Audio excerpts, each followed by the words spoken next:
ये देखिए भाइयों, हमारे ये आम है और ये कितने अच्छे काले काले काले बादल हुए हैं। बारिश का फुल मौसम है ये देखिए, और बगल में कोयल ही बोल रही है।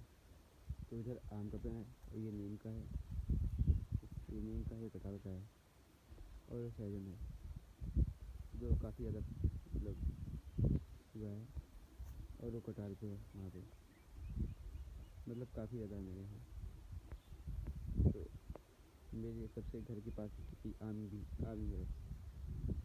तो मिलते हैं आपको अगले ब्लॉग में, जिसमें आपको जंगल का दूसरा पार्ट दिखाएंगे हम। तीसरा पार्ट, दूसरा तो हो गया है, तीसरा दिखाएंगे।